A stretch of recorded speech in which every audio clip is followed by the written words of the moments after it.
So today's to-do list for me is why do we care about undersized crossings? How do we identify them, as well as aquatic organism passage barriers, and what do we do about them? One question that I sometimes think about for the general public is that they probably don't realize, that culverts are everywhere like we do. On this, a lot of us on this call are kind of obsessed with culverts, right? So I think I have the sense that a lot of the general public maybe doesn't realize there's a culvert on their way to work unless that culvert gets blown out and they all of a sudden have to take a detour.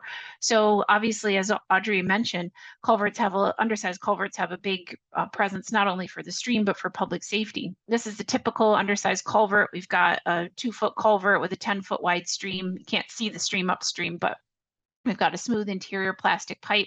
We've got a good pour off the end of the pipe. This is a perch. This is bad for fish because the fish, they have this pool here, but they can't make that jump into that pipe and then make it all the way upstream in the pipe with the shallow flow, the high velocity flow, the turbulent flow to make it up to their spawning grounds. So this is the kind of thing we're trying to get rid of. And at one time, sometimes these are put in on purpose with the perch. There used to be, when I first started with the district, they used to say, oh, put a foot of pour at the end of the pipe. But a lot of times these are just placed at grade and all of the soil has been washed away because of the scour. So we're going to talk about that. We're going to dig into that. Obviously, we've got what's the problem with undersized crossings from a public safety perspective. These are both in my neck of the woods. This is a pretty well-traveled rural road, even though it's kind of out in the middle of nowhere. The culvert got blocked, it washed out the road, and it impacted traffic flow for quite a few people for a while. We were able to replace it in the same summer that it blew out. That was 2017. This is an example, though, of an ongoing maintenance issue. So we've got a 2-foot culvert and a 10-foot stream, and the town had to build themselves a platform to put their equipment in anticipation of storm events so that the residential area just downstream doesn't flood. And so they have to clean it out constantly. So we're trying to do with these projects is to be responsive, but not create long-term maintenance headaches for these municipalities, because it is the cost to come in and have to constantly be vigilant before a storm event in every neighborhood, right? And from our perspective, from an ecological perspective, that neat pool at the downstream outlet of an undersized culvert, it can be loaded with fish, but that's a dead end for them. They can't make it upstream through that pipe to their headwaters to spawn, so it interrupts their life cycle. And we're trying to protect our beautiful native eastern brook trout, as well as sculpin, eels, and turtles. Audrey showed a bunch of organisms that need to use these culverts for passage. So there's a public safety and there's an ecological benefit. But how do we identify these barriers in the first place? Well, the first step is to go through the North Atlantic Aquatic Connectivity Collaborative, the NAC program. And I think there's a lot of folks on the call today who are probably NAC practitioners. So we thank you for your work. We have Jeremiah Stone here. He's leading our crew statewide, doing a whole bunch of stuff with Kyle Glenn, doing these NAC crossings. NAC was spearheaded, pioneered by the University of Massachusetts, I believe at Amherst. And what they did is they created an assessment methodology so that we could have this great database available to us to show the location, the size, the type, the condition, alignment, and the severity of a barrier.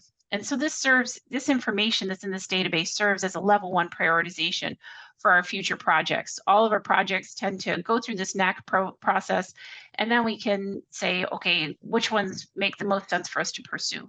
If you're not familiar with the NAC data center, I'm just going to go through it super quickly. Jesse did an awesome job, and he put these, is it a QRL? I don't know the term for that. This little squirrely thing. You got it, Joanne. It's QR. You got it. Okay, yay me.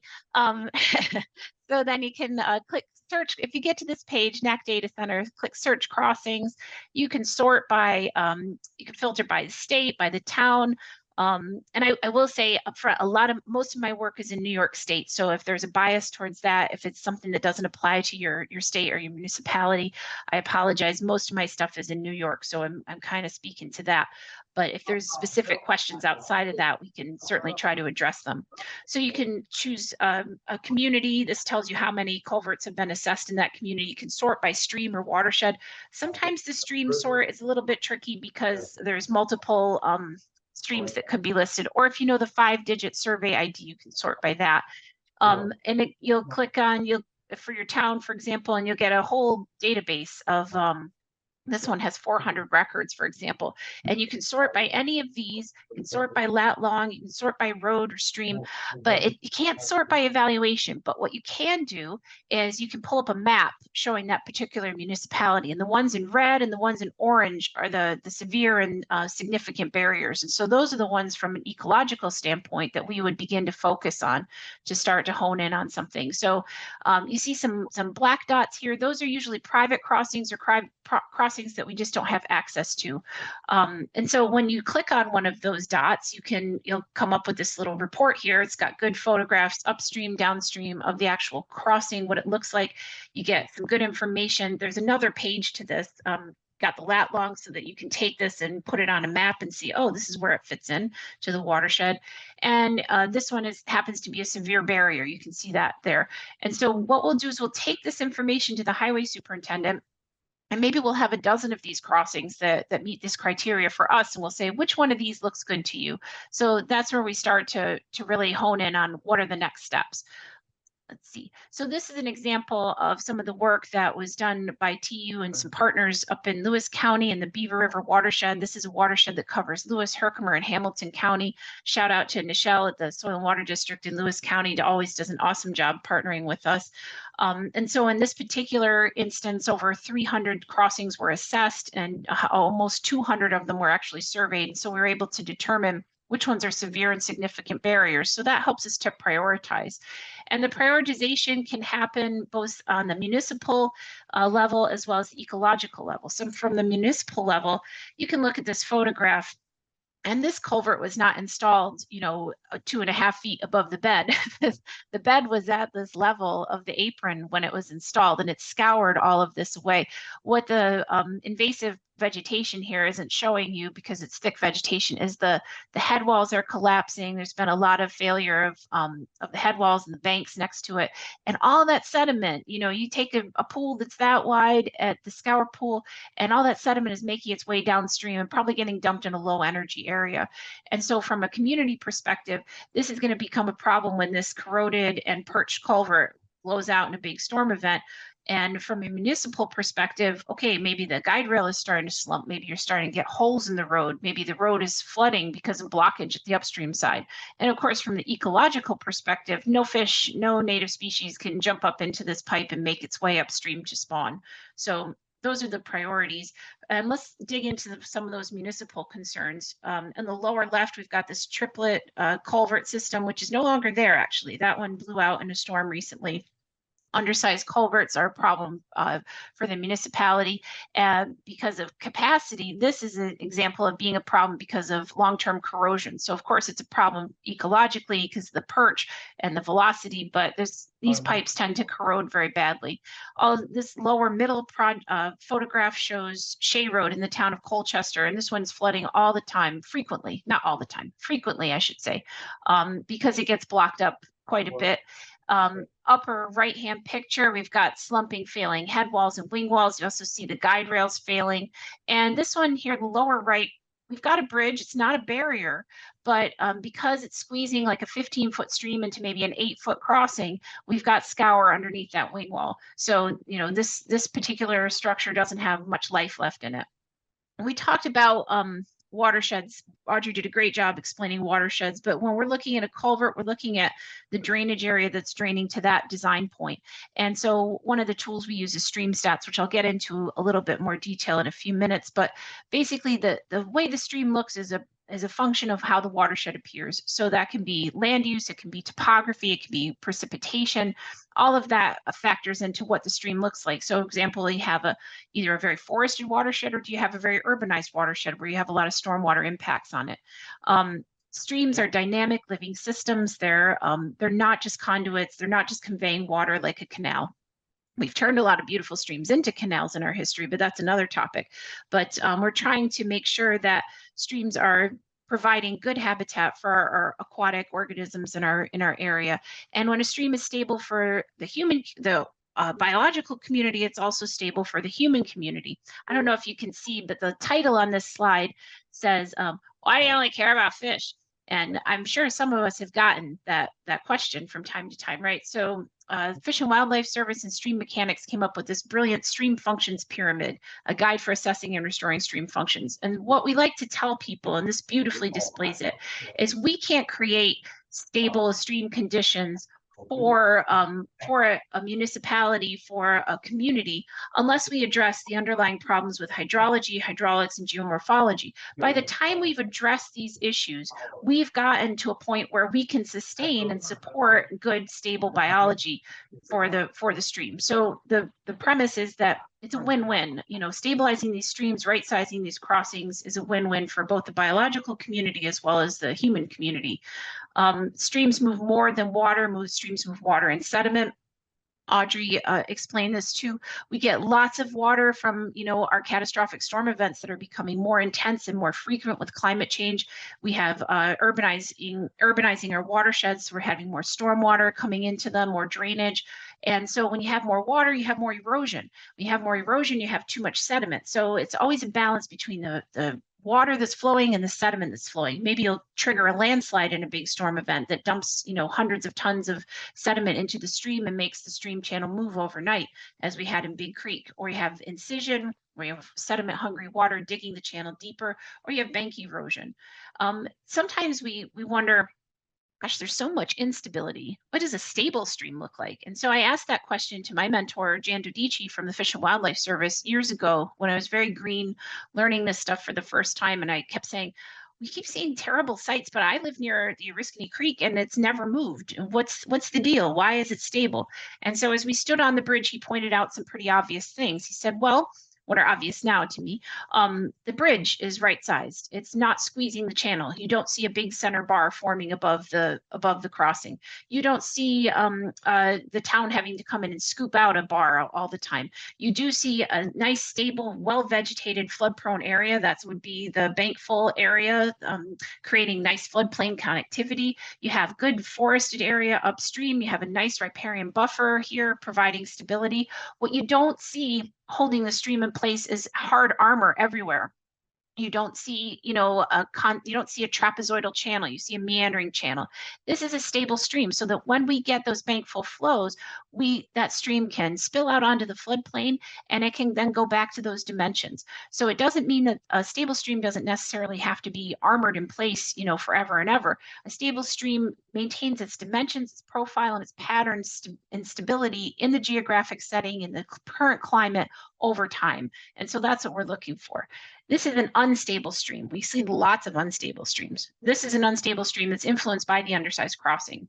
So we have the undersized crossing around the corner here, and you have the town had to put up a lot of concrete blocks to be able to prevent it from flooding the barn. You can't really see the barn in the background, but when this culvert gets blocked up, it floods the barn, it floods the house, it floods the road gets closed, and it creates this center bar because at the upstream side, when it gets blocked, it's acting like a dam. So it's backwatering, it's slowing the energy down, and it's creating perfect conditions for deposition. And you have this overwide channel. It creates a lot of near bank stress because it creates multiple channels that are too small and moving very quickly, which creates more sediment because it's eroding the banks. And so, yeah, it's kind of a catch-22. You're constantly creating more sediment and creating instability upon instability. This is over wide. This one, though, is an example of that incision that Audrey was talking about. So again, we have Q equals AV. We have the cubic feet per second, which is Q is the result of the product of the area, the cross-sectional area, width times depth, times the velocity in feet per second. So when we take a stream that's maybe 10 or 12 feet wide and maybe a foot deep, and we reduce that cross-sectional area in the pipe. This happens to be a 7-foot pipe, I think it was. And then what we're doing is we're increasing the velocity. As that velocity increases, it has a lot of power and it scours down. It creates these scour pools. And what it's doing is it's undermining these big blocks, these big concrete blocks and big riprap that's been placed along the bank. these are going to fail. They're going to slump in, and they're not going to slump in because the rock is not big enough. That's not why they're slumping in. They're slumping in because the bed is failing and it's undermining these structures. And so that's really important to make sure that we're looking at that. And one of the ways that we can reduce incision is we can reconnect to a floodplain. A lot of people look at floodplains and like, oh my God, it's flooding. That's terrible. It's not terrible. Flooding is supposed to happen in a floodplain. Floodplains are part of the stream during the storm event, and the better vegetation we have, the thicker the vegetation, the flatter, the wider the area of the floodplain, the more we can spread out the flows and slow down the flows and collect some sediment on the floodplains. By the way, this is why floodplains have been developed in the past, is because people like that soil. It's beautiful, deep, wonderful soil to build on, to farm in. But if we rob the stream of its floodplain, as we have continually done for a long time, then we're creating our own problems. So protecting these floodplains is critical, as a critical juncture for us to be able to provide stability for our streams. This is a channel that does not have a floodplain. This is a stream that was moved over about 95 feet to make room for a parking lot many years ago. The culvert is undersized, and the culvert gets plugged with vegetation. It floods the road, it floods the house, and the road gets closed. One hopeful thing, though, here is that if streams are good at fixing themselves over the long term, and so it's trying to create a stable, flood-prone area here on River Right. You see some vegetation, you see some deposition, so it's trying. One thing I should add here, I've had people come up to me and say, well, the reason that the culvert plugs is because the trees get into it, and so maybe we should remove all the trees from the watershed. I don't advise that. I think that's a terrible idea. And if we remove all the trees from the watershed, then we're causing way more problems. The problem is not that the trees are in the watershed. The problem is the culvert's too small and the stream is incising and introducing trees into the channel, as we have here. So what does an incised stream look like? This is an unstable stream that had lost its floodplain, and now it's starting to reestablish. Let's see, here is the stream evolution model. Start with a stable stream. We have incision. Incision, remember, is when the bed gets deeper. As the bed gets deeper, it starts to undermine both banks, which means not only is it getting deeper, but as the banks fail, it's getting wider, and it's starting to create bars on both sides of the bank. So what it's doing is it's creating a new stable stream at a much lower elevation. But in the process, it's bringing down these big trees, which, like this beautiful birch, would have ordinarily had a nice aggressive root system to hold those banks in place. But when you take the ground out from underneath it, it doesn't have much of a chance. And this is the sort of thing that ends up clogging your undersized culvert. So incision can also be caused by flood response efforts. If somebody gets in the stream, well-meaning, but gets in the stream with the backhoe and starts hogging it out to remove the sediment, then you end up having a real problem. And I have a great video to show you. This is courtesy of M River. They build those stream tables. The red arrow is showing where the original bed is. And so what's going to happen is there's somebody downstream who is mimicking hogging out the channel, cleaning it out after a storm event, for example. And I want you to pay attention to how much bed is lost, and think about, where does that sediment go? It's called the head cut because it's cutting in the upstream direction. The person is digging downstream, and the head cut progresses upstream until it reaches a point of stability. A lot of times our culverts in these incised systems are acting as grade control. This is the culvert might be the point that prevents it from progressing upstream any further in erosion. So we'll show that the downstream side is much lower than the upstream side. So if you figure, okay, maybe 25% of that pipe was lost, 25% of that bed was lost, then you think, gosh, apply that to a stream. This is a stream. This is south of us in the southern tier. And this photo was taken about a year and a half ago, and this head cut was about 2.5 feet high.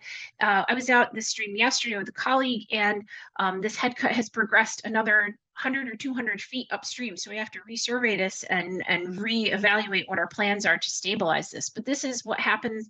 This occurred accidentally. The town was trying to improve capacity, and they got rid of a beaver dam, and they hogged out a little too much and induced that head cut, went all the way up the main stream and all the way up the tributary. So that's head cutting and incision. This is also a result of incision. We have big armor on this bank of this stream, but because there's no floodplain, all the energy stays in the channel and undermines the armor, and this armor is going to collapse into the channel. Even though it's big rock, if it doesn't have a bottom, then it's a problem. How do you tell if a crossing is undersized? And I apologize. There's this banner up here that keeps getting in the way of all the titles, but hopefully you can see that. The crossing is Sorry, narrower. Joanne, that was my fault. Oh, no Sorry. worries. I don't know how to get those out of there. Do you? At the moment, probably not. Okay, cool. No worries, Jesse. How can you tell if a crossing is undersized? Well, if the crossing is narrower than the channel width, then it's undersized. Here we have a 5-foot pipe and we have a 15-foot channel width. Well, how do you gather the channel width? Well, typically, hopefully, you can go upstream of the influence of the crossing, unless it's a really flat system, and then you're not going to be able to go get upstream of the influence of the crossing. In steep systems, you can, in flat systems, you can't. What do I mean by flat? I mean less than 3% slope, probably less than 2% slope would be flat for us. More than 3% slope gets into very steep areas. More than 2% slope is step pool. So if you're around 1%, you're not going to be able to really get up above the influence of the crossing as we were in this case. But what we do look for is we walk upstream and downstream and we try to find a stable place where we don't have excessive erosion, we don't have excessive deposition, and it looks like the stream has held its form storm after storm event. And we look for, at the minimum, the width where we have terrestrial vegetation. We do look for the bank full width. The regulations call for 1.25 times the channel width, and the channel width is estimated at the mean high water level by DEC. So in this case, that channel, a lot of times I will say bank full and mean high channel, the bank full elevation and the mean high water mark are one and the same. And so, but semantics need to be addressed sometimes in these. So here's an example of a longitudinal profile. And when we do the longitudinal profile, we're measuring the features of the stream, where their locations are and where their elevations are. And you see on the upstream side of the culvert in the profile, there's a pile of debris. There's that pile, it's the same one. And what the town had to do in this case, time after time, was come in, remove this material, even though, very minimal flow in the summertime. You add a few trees to this pipe and this was overtopping the road. On the downstream side, you can see the legs of the instrument. For scale, this is about a 4-foot drop out of the pipe. And again, this was a round, smooth interior pipe, squeezed the cross-sectional area, increased the velocity, and caused lots of scour. This pipe wasn't placed at this at 4 feet above the bed elevation. This was placed at grade. And what's been happening now is that the head walls are slumping, failing, and all that sediment get carried downstream. So this is an example of an undersized pipe that is not a barrier. When we look upstream, we have about a 22-foot bank full width on this channel, very flat system, and you have this huge scour pool at the outlet, and the town was constantly having to go in and clean it out. This is not a barrier for aquatic organisms, but it is a problem because it's undersized for the town. And so again, gets clogged, floods the road, closes the road, creates a maintenance headache for the municipality. This is another similar one. If this town went in to change this culvert, they would still have to, even though it's not a barrier, they would have to follow the regulations to make sure that they're going to address that 1.25 times bank full times channel width to be able to provide the right capacity and the right span. Sometimes we need to ask ourselves the question, is this crossing even necessary? In this case, this is a private crossing. If you could see the top of the bridge deck, there's trees growing on it, so no one's really using it for anything. And the abutments are in terrible shape, they're failing. It's anybody's guess when this thing is going to collapse. So sometimes the first question we need to ask is the crossing even necessary? Can we take it out? We're hoping we can take this one out and really restore the stream to its original stability. So we know what undersized crossings look like. What do aquatic organism passage barriers look like? We've talked about this probably ad nauseum at this point, but we've got the perch culvert. The perch culvert has a lot of velocity and turbulence. By itself, maybe a fish, maybe a native trout could make its way up through a jump like this. But what they can't do is they can't make the jump and swim in the very shallow flows through the very turbulent and high velocity flows. They'll just get kicked right out. And the longer the barrel, the worse it is, the harder it is for them to do that. And so this pool becomes the end of the road for them. So what do we try to do? We try to reconnect the upstream bed to the downstream bed. These are 3 examples that our great partner, Steve Swenson, helped us. We partnered on these projects in the Schoharie Basin. And These are 3 projects that were done in the last 2 years. All of them were steep systems, so we had to do a lot of grade control to reconnect the upstream to the downstream bed. We widened the span by quite a lot so that we can make sure that we had room for trees, et cetera, that might be coming down in any storm event. And we also made sure that we had plenty of hydraulic capacity. So there's that one that we saw a few slides ago. This is what we replaced it with.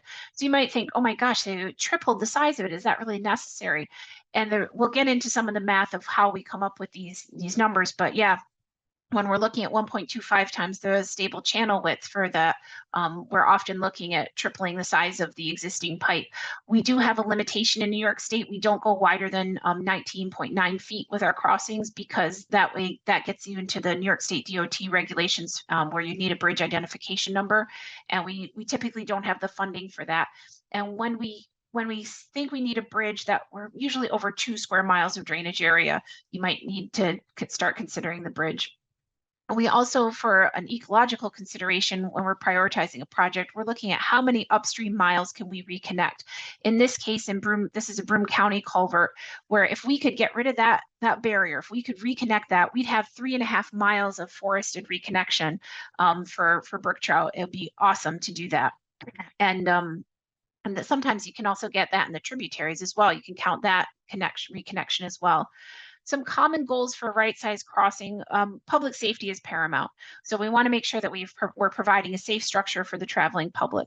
We want to make sure that we're providing capacity for future events. This one you can kind of trip over. We're going to provide 20% more capacity than the 2% storm. What the heck does that mean? If you go back in time, our storm events used to be labeled by years. And the problem with that is that it implied a calendar year. So we would have maybe what someone called a 100-year storm event. It was also very arbitrary. People were throwing these numbers around without really being able to quantify what that meant. But technically, a 100-year storm event is not 100 years, it's not every 100 calendar years, it's not a century apart. It is a statistical expression where it's a 1% likelihood of a storm of that magnitude occurring in any given year. And so the 2% storm, therefore, was what we used to call the 50-year event. So what we're trying to do, and this is New York State DEC regulations that are coming in place very soon, if they're not already there, we've tried to provide 20% more than what the 20% storm, what the 2% storm would be. And I'll show you some of that math in a few slides, but our goal is also to reconnect habitat for native species, minimize the ongoing maintenance, and make it affordable, and minimize the disruption for the traveling public. So this is some considerations that we look at. This is a recent project we did on Fuller Brook with the town of Colchester. It was a great partner. We had a 4-foot drop at the outlet of this boilerplate pipe. So it was a very steep system, I think almost 7% slope. So to reconnect that, we had to put in a lot of grade control, reconnecting the upstream to the downstream. The pipe itself, we used a single radius arch. We went from, I think, a 6-foot to a 16-foot span here with the footers. The pipe itself is only about $400 a foot. I think we did about 40 feet of pipe here. But the work area to be able to reconnect the upstream to the downstream ended up being close to 200 feet. We figure somewhere around $700 to $1,000 per foot. So for the total work that is required for the cost. These are great pipes to put in. If we know that we're more than 3% slope, we have to go with an open bottom pipe. And the cost comes in place with these cast in place footers, because you have to form them up with timbers. You can use a contact product where you can form them with a metal product that they send along, but that's pretty pricey. So most of our contractors are just forming these up with timbers and putting in the rebar, but it's a high labor cost to be able to do that. We're figuring maybe $400 to $500 per cubic yard with those. But we also have to look at things like alignment, cover, utilities, access. We'll cover each of those. So some of the things we look at from the get-go: drainage area. What does that watershed look like? And ownership. Ownership is so important. Every town has a different right-of-way for their roads. You might think, oh, it's a rule of thumb, you get 20 feet or 25 feet, from the center line or something like that. But is that the existing center line or the historic center line? Sometimes we might have 4 landowners that own property around these culvert crossings. And because we have to connect the upstream to the downstream, we really need their buy-in from the get-go, not only to be able to collect the data, but to also put in the grade controls necessary to make that slope stable for upstream to downstream connection. The first thing that we do when we're collecting data is we walk the site, and we survey the site. We collect what's called a longitudinal profile. We try to start at a stable point that's where we can get that reference reach and we can figure out what that channel dimension looks like. And when I said go above the influence of the road, the top of the road here is at 1592.4. So if we follow that over, anything higher than 1592.4 is technically outside of the influence of the crossing. So we should be able to find a stable section.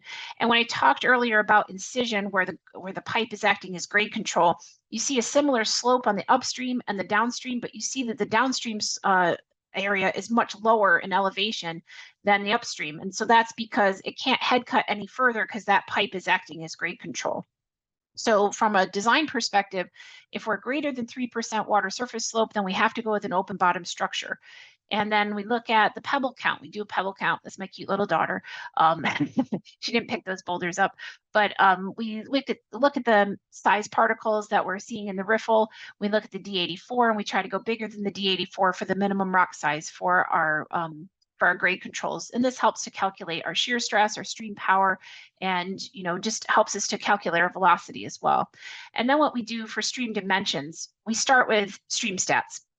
Stream Stats is a free tool. It's from the U.S. Geological Survey, and they provide all this great information. For those of us who are old enough to remember having to put maybe 4 quadrangles together and trace with a pencil to find your drainage area, this does it instantaneously. You just enter a lat long, zoom into an area, and you have an instantaneous watershed drawn up for you. It's magic. And then what you can do is you can scroll through the information that is provided, and they've done regression analysis. I am not a mathematician, but from what I understand from regression analysis is you can take one factor and make some predictions based on for other factors. So for example, if we know the drainage area of a particular watershed, then we can start to predict things like what's the bank full area supposed to be. This is the most reliable of the factors that are provided by StreamStats.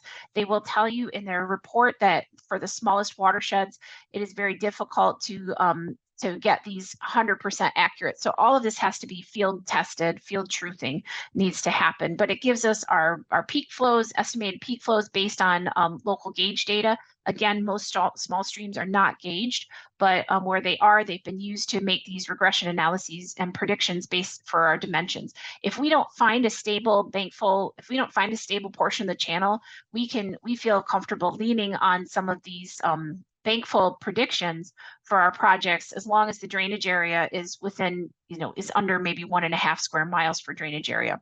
And again, we have to go 1.25 times that bankful width typically for our permitting. And as I mentioned before, we try to go above the influence of the crossing. In this case, we have very flat, very low gradient. When I say flat, I mean low gradient streams. So we were less than 1% here. And I walked upstream several hundred feet and found very similar bankful dimensions. And here we also have this lovely connection to forested wetlands. And so what this is offering us is a lot of storage in this watershed above this culvert. We also have a ton of cover over the culvert. So there's a lot of capacity available in the existing culvert, but what's happening is it can easily get blocked, and it's causing some scour at the downstream end. So this is one of the ones that the municipality was interested in changing. But just to show you what we're measuring for our cross section, we came up with a span in a stable area of 8.4 feet. And so we're going to go 25% wider than that. We're not using the wetted width because the wetted width can alter very much. So because we're going 25% greater than 8.4, we're going to be about 11-foot span. And when I talked about the capacity earlier, we look at the 50-year storm, what used to be called the 50 years, now the 2%. We see from stream stats that for that particular site, we're looking at 158 CFS. So we adjust that by 20% to 190 CFS. Here's the cross section drawn out that I just showed you in that photograph. So we're providing 8.4 is the existing span. So we're going to go to 11 foot, and we're going to make sure that when we design it, we're going to provide 190 CFS with 2 feet of freeboard within that pipe. How do we calculate that? Well, this is for the existing pipe, and we can do it for the proposed pipe as well. This is the High 8 program. It's through the Federal Highway Administration. It's free, and it's a really handy tool to use to be able to calculate your quantities. And it's pretty defensible. You know, you can put in your minimum, maximum, and design flows. Here we put in 190 CFS. That's how much we want to see if that existing pipe can take. You put in your channel properties, your road properties, your pipe properties. Make sure you get your mannings correct. This is a sandy channel, so I went with a 0.03. And then you put in your culvert data, and then it'll spit out for you some capacity, some estimated discharges. So we know that at the road elevation, which is about 100, we're only getting about 82 CFS. And so that's somewhere around what used to be called the 5-year storm event. So maybe the 20% event. Whereas we know that, you know, based on this assessment, we can estimate that our adjusted 50-year storm event is going over the road. Not that it's ever done that, but math-wise, this is what could happen if we got a storm of that magnitude. What's really helping us on this site is that, again, we have all this nice floodplain connection. So that's really helping with those capacities, I suspect. I would take these capacities, when you calculate the capacity of a pipe, take it with a grain of salt, because all these capacities talk about, when you're doing the High 8, they are not counting the tree that gets lodged in front of the pipe in a storm event. And so you have a couple of trees lodged in front of the pipe, you're going to lose your road, even if on paper that pipe takes 50 years. So that's the downfall of these smooth interior pipes. I think a lot of times these smooth interior plastic pipes are very attractive because they're lightweight and they're cheap and they're easy to put in they're easy to install, and they promise a high flow. They do deliver a high velocity, but it can come at a cost. Different cost. Wood is a natural part of our channels that has been lost over time. When we wanted to turn streams into canals so that we could move people and goods, we took the wood out, we took the boulders out, we channelized them, but wood is supposed to be in our streams. We're just not used to seeing it anymore. And you can go through a risk assessment in the StreamSim program from the U.S. Forest Service, which is a great system, great methodology. That's what we use typically. But if you have a lot of wood in your system and you have a small pipe, it could get clogged up. And so our ideal is to build a crossing that can be resilient, that can be invisible to the stream, and can pass that wood. A good notice that your culvert is undersized is if you end up having wood on top of it. This particular stream is very flat. It had a lot of wood built up in the channel itself because of repetitive storm events, and then a lot of that wood ends up on top of the culvert. So that's a key, that you have a high risk area for wood and you need a much wider span. Cover is very important because most of our pipes require at least 1.5 feet of cover if you have a metal pipe. But if you have a crossing where you don't have any cover and you can't really raise the road, you know, it depends on the topography of the road profile. You might be able to use a concrete box because you can drive right on top of the box with very little, just a layer of asphalt, or a prefab bridge for that, for example. But cover is really important to calculate what do we have available. Alignment is very important. This was that photograph I showed you at the beginning of the presentation. It makes a dog leg right before, which also contributes to a lot of excessive blockage and contributes to the flooding. How do we address a skewed alignment? Well, we can either change the stream, we can change the road, we can do a little of both, or we can, but widening the pipe a lot, widening the structure a lot really makes it easier to address some of these alignment issues. You know, sometimes our hands are tied. We can't do a huge change in the alignment. Sometimes we're stuck with what we have depending on the site, but by widening that span, we can improve the alignment issues. Geotech is a really important thing for designing our footers. As I mentioned, if we're going to be putting a structure in several feet below the existing structure, we need to know what's down there. What do we have? Shallow bedrock? Do we have silt? Do we have clay? What kind of work are we going to need to do to make sure that we have the proper bearing capacity? It's the easiest thing to do is to get the geotech expert to come out with the town and a backhoe and just dig a hole so that they can do the assessment right in person. The hardest thing is to wait for the driller, and drillers are great, but you can get a false positive because if they drill through a huge boulder, it could be mistaken as bedrock. So sometimes that happens. We talked a lot about grade controls. This is a picture of some grade control in Laurel Creek. I think the contractor did a fabulous job on this one. It looks so good to me. And it's creating, stability in the bed. It's reconnecting floodplain that is plantable and can take some pressure off of the stream, off the flows, and creating these beautiful step pools. And so this is the kind of thing that we're building on these steep channels, and it really protects the structure. If we don't have right of way figured out, sometimes what ends up happening is we don't go downstream far enough with our grade controls, and so that can impair the capacity. It can impair the performance of the structure, and you can have some scour. So we always try to make sure that we have good landowner permission so that we can put in enough grade controls, especially in some of these steep systems. Additional considerations: we try to minimize tree removal. We don't want to come in and be building a habitat project where we're clear cutting everything. The more mature trees that we can preserve, the better. We try to minimize our road closure duration. Sometimes with the prefab bridges, we can get in and out within a week and a half, but if we're pouring footers, it's probably a five-week closure. We have to figure out what kind of utilities we have. Do we have underground utilities, or you can see here the contractors carrying half of the bridge deck and trying to negotiate these low-hanging overhead wires. Staging areas are very important. Where can we stage? Can we stage off to the side, or do we have restrictions on where we're allowed to stage? If we can close the road, we can use the road as a staging area.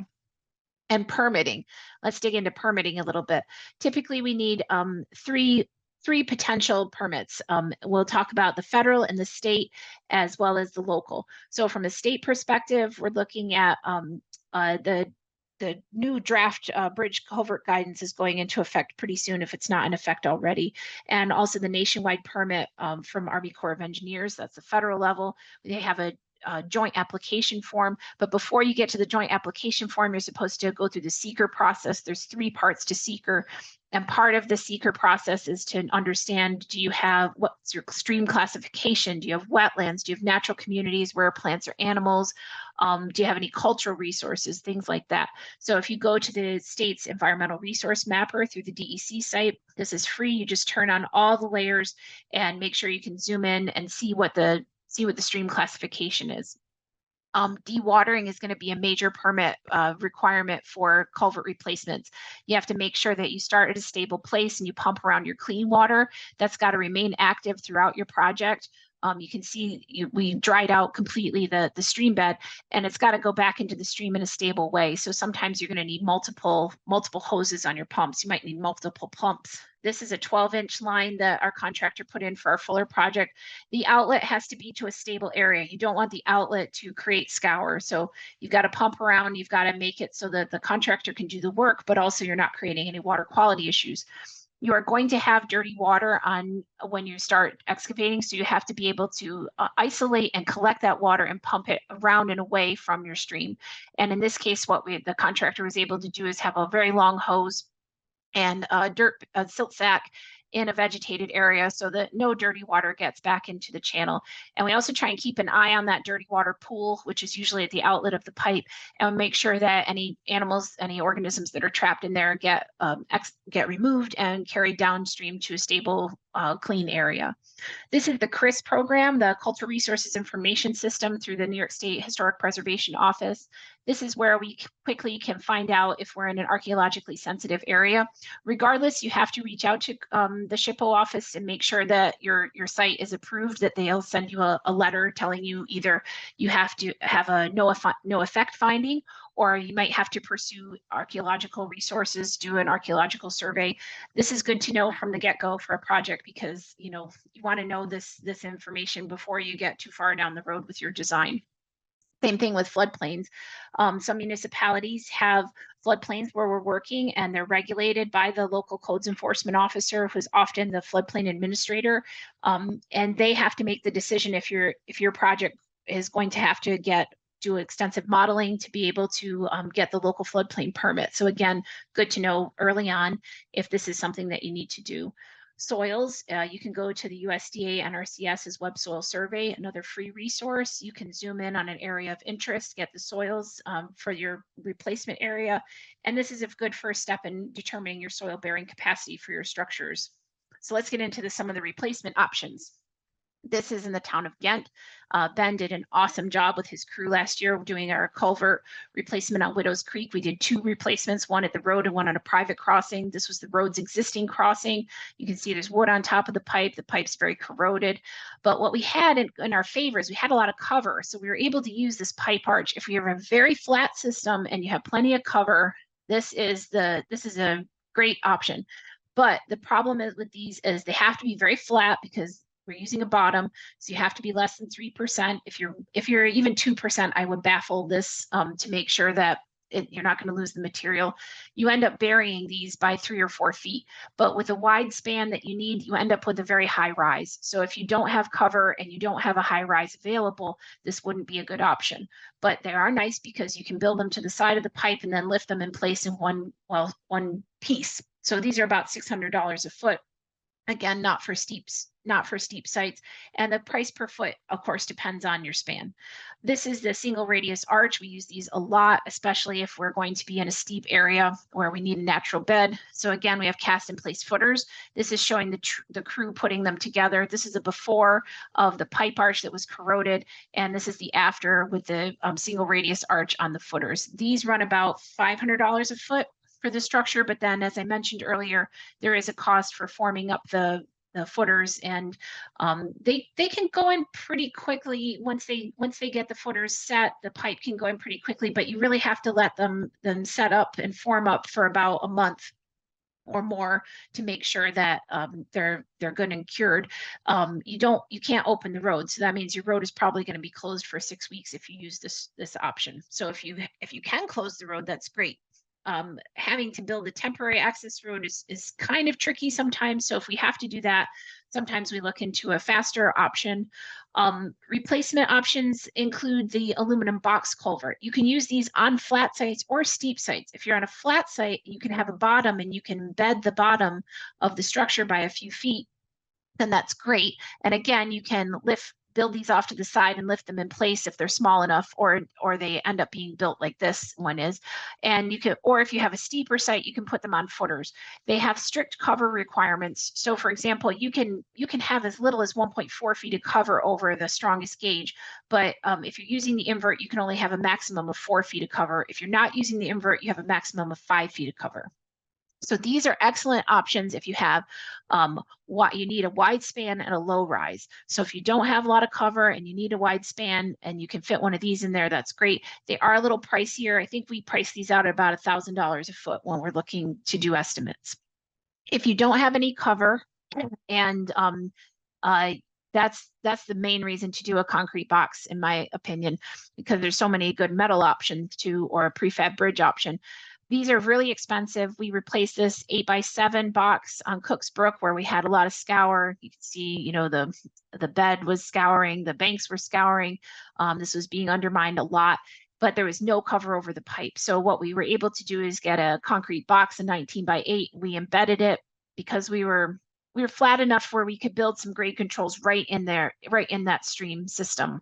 So we were allowed to do that, but embedding has very specific requirements. You have to be less than 40% deep at the inlet and at least 20% deep of embeddedness, at the outlet. Lots of grade control. Again, this is a very costly option. It's about $3,000 a foot to do these. And they also require a crane or very heavy equipment to be able to lift these boxes in place. And so that can be tricky. We've been leaning on these replacement options, prefab bridges on prefabricated blocks for a while. We like these a lot because they go in pretty quickly. They give you the span that you need. Altogether, the bridge deck is somewhere around 50 grand if we're going with they call length this way, and width is the lane width. So this is a single lane. This happens to be a single lane. I think it's a 13 feet between the rails. Double lane, they typically are 26 feet between the rails, but you can increase that if you need to get the plow through. You've got these nice prefab blocks. They go in pretty quickly. So if we're doing a driveway or something, these can be done in about a week and a half or so. So that saves a lot of time. These are cautionary tales. We try to avoid doing multiple pipes. You can do a multiple pipe if the second pipe is a floodplain pipe that doesn't have to provide aquatic passage. It's just there as a relief valve for the floodplain. This is not something we would design. This just gathers a lot of material. They're prone to blockage. They cause a lot of problems. And we also avoid, again, these smooth interior round pipes set at grade because they're common culprits for problems. This is that road that floods all the time. These are some photographs of a retrofit that we did. The pipe was working fine. It's a relatively new pipe for the municipality. There's plenty of cover over it. It wasn't flooding anymore, but it was a barrier. And so with the municipality's blessing, we went in and retrofitted it. So on the downstream side, we built it up. We built up the bed that had been cutting down for a while. We rebuilt grade control structures, and we were also able to remove a private dam here. So this is providing lots of passage, lots of connectivity upstream again. We try not to look solely of price, of cost, but it's a big issue. And we know that there are economic realities, and we try to do a benefit cost ratio to figure out, okay, is this a dead end road in the middle of a forest? Do we need to spend $500,000? No, probably not. Let's come up with some options that make sense economically as well as ecologically and for public safety. And most of our grants require a local match. There's lots of opportunities for the local municipality to be able to pitch in for a project. They can do anything from, maybe hauling the old pipe away, providing some of the fill, doing the final paving or the guide rails. Or you can have a town like the town of Ghent, and they did the whole project start to finish. So I just want to make sure that Ben gets credit for his crew doing such a great job out there on Widows Creek. They did really wonderful work. We're looking forward to work with them again. Some helpful resources. We lean on this a lot. The stream simulation developed by the Forest Service is really great. It covers so many aspects of culvert replacement. Especially for us is helpful the hybrid approach, which is described in Appendix B of this document. But of course, Dr. Roskin's geomorphic channel design, we lean heavily on that, and natural channel design review list. Those are checklists. Those are really good resources as well when you're designing something.